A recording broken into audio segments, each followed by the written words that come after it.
PTSD, or post-traumatic stress disorder, is a condition, it's a mental health condition that can develop after somebody has exposure to a traumatic situation. PTSD oftentimes manifests through nightmares or flashbacks. Essentially, the person is continuing to relive the experience months, years after they've been exposed to it. Well, one of the key things with PTSD that you don't want to do is ask what happened. And we never ask what happened.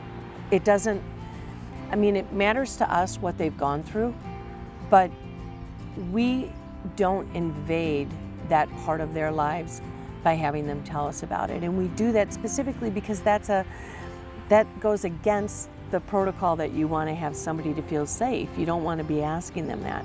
I think that their history in working with us and our veteran population has given them an insight to the type of difficulties that our patients deal with. And their approach is an approach of understanding, an approach of a willingness to work with them, a genuine caring. They come to us with a level of training that has put them in a position to work with the patient population, but they also have that willingness to learn from our veterans and kind of tailor their approach, which, you know, it goes beyond that of simply getting out and golfing or simply getting out and having golf instruction. There's that interpersonal aspect of it, that focus, the mindfulness that helps our patient population as they go through the course of their treatment and recovery. We want them to have a good experience. We want them to feel comfortable. We are going to be encouraging them in whatever they're doing. And there's knowledge in what we're trying to teach as well, so that they know they're going to have success. People with PTSD or histories of trauma, they're not really inclined to go out and spontaneously do something. Something has to be offered to them in a safe environment. So the fact that they're offering these services to them and having an appreciation of what it is that they're dealing with, and the way that they teach the sport of golf, which is very beneficial to them. The fact that they came forward to us and made that opportunity available to us, I think has been really beneficial. I mean, we'd been doing this for a number of years now, and I'm not sure that we would be doing it if they hadn't approached us and made this opportunity available to us.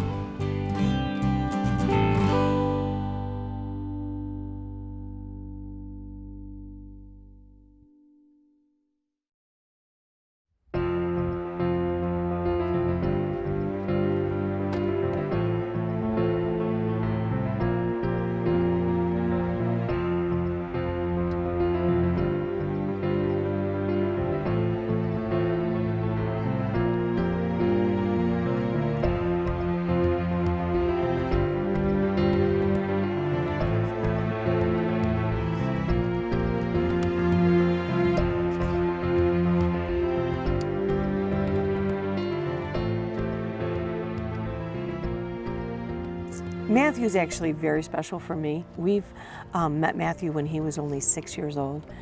And as a therapist, I had such an opportunity to bond with him, because when he would first swing a club, he needed somebody behind him to kind of hold him up while he was swinging. And I was fortunate enough to be that individual.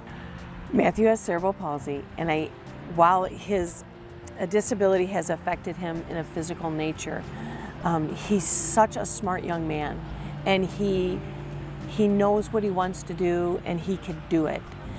You know, he can go off with a group of friends or have a birthday party that revolves around golf, where he can participate just like everybody else.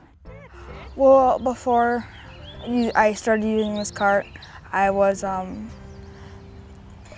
standing up, obviously, and I was swinging, and my swings weren't as solid because I was also trying to keep my balance and stand up. But now that I can use this, I can focus more on my swing and get a really good swing. We have seen him grow into the game and continue to move on. You know, he's going to be a teenager in August, and that's fun. You know, it's fun to see him growing in the game, and getting to a point where, yeah, to be so independent when he's using a single rider cart and learning. It's not easy to sit and play golf. There's a lot of it looks like it would be an easy way to have somebody get out there, but Matthew's learning how to continually be more independent in that and fine tune his golf game. Those are all parts of who Matthew is, and I think that's why it's so fun to see him have something that's his, that he can do with his family and he can be just as successful at. That's what I love about that. Yeah. He's very special. He really is.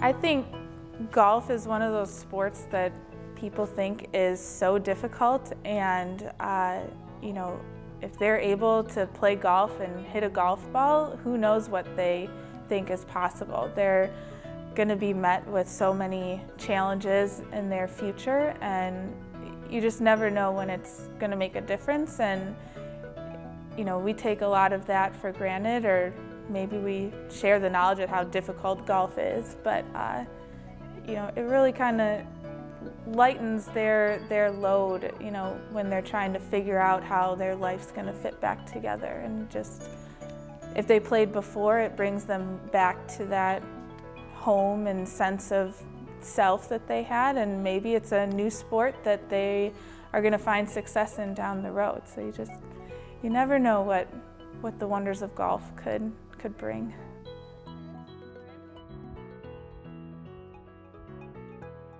So as a recreation therapist, we're constantly looking at different recreational activities and how we can use them as therapy to improve on the skills that our patients are working with their physical therapists, occupational therapists, speech therapists. And golf is a great way to work on shoulder and upper extremity strengthening, grip strength, fine motor, gross motor skills, flexibility in your shoulders and those upper back muscles. So there's definitely a lot of physical benefits. It works on balance and transferring weight back and forth, and you could look at all aspects of the swing and you're just incorporating all of those therapeutic exercises they've been working on, but in a fun way. The whole reason I do what I do is to give somebody those moments of, yes, wholeness, of they're just like everybody else. Doesn't matter what disability they have, it doesn't matter what injury they have, we're gonna find a way to try to make that work. But we know for that hour and a half to 2 hours that we're there, it's all fun. It's that element of life, and for kids, that's their only job. Children learn through play. And if they're not having fun, they're probably not really learning. And they have plenty of time to go to therapy and work on all kinds of things in a structured setting. Golf should be fun. So they're learning, they're using muscles that they maybe have to use right now to help them in their current situation. But they're having fun doing something and they're interacting with other people. I think their attitude is their best quality. They can adapt it for any kid, and they make every kid feel like that's just the way they're supposed to golf, that they're not adapting it. And they're so fun and easygoing. Our kids always feel so comfortable at their clinics, and we trust their knowledge in both the sport and accommodating a disability into the sport as well. So just having that positive attitude and just understanding that anything is possible and working to make that happen. I think somebody who has an opportunity to learn and grow in a sport that they can take with them and now integrate with their family again or integrate with friends again, that's all part of human life. I mean, we need one another, and I think what we're trying to do is give them that ability to go out and feel good about themselves physically and emotionally, spiritually, and have confidence to go out and integrate again in the community. And that's really what our mission speaks to. But that's what we want them to be able to do. We want them to get out there and be a part of life again, and not let the disability, be it permanent or temporary, be something that holds them back.